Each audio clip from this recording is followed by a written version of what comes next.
মান্দায় প্রধান শিক্ষকের বাড়িতে হামলা, ভাঙচুর, লুটপাট ও অগ্নিসংযোগ। বিস্তারিত থাকছে স্টাফ রিপোর্টারের প্রতিবেদনে।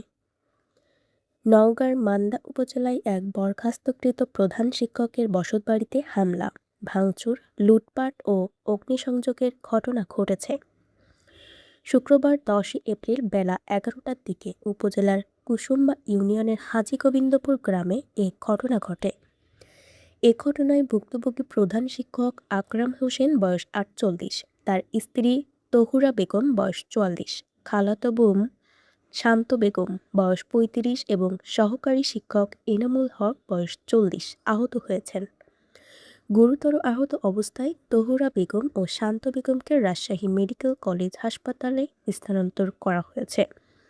ঘটনার বিবরণ ভুক্তভোগী আকরাম হোসেন জানান, সকালে মোটরসাইকেল নিয়ে বাড়ি থেকে বের হওয়ার সময় স্থানীয় ময়েজ উদ্দিন ও আল মামুনের নেতৃত্বে 40 থেকে 50 জনের একটি সশস্ত্র দল তার উপর হামলা চালায়।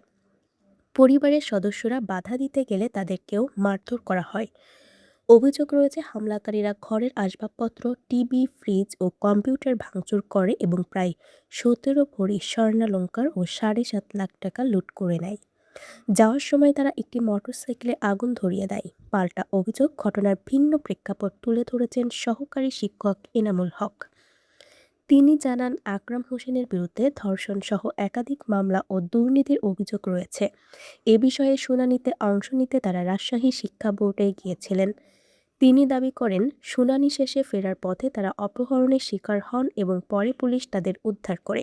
এ ঘটনা এলাকায় ছড়িয়ে পড়লে বিক্ষুব্ধ জনতা ক্ষোভের বশে বাড়িতে হামলা চালাতে পারে। পুলিশের বক্তব্য, মান্দা থানার ভারপ্রাপ্ত কর্মকর্তা ওসি খোরশেদ আলম বলেন, ঘটনার সত্যতা পাওয়া গেছে এবং পুলিশ ঘটনাস্থল পরিদর্শন করেছে। ভুক্তভোগী পরিবারকে লিখিত অভিযোগ দিতে বলা হয়েছে।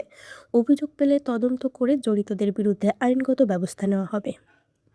আরও বিস্তারিত জানতে চোখ রাখুন জাতীয় দৈনিক অভয়নগর পত্রিকায়।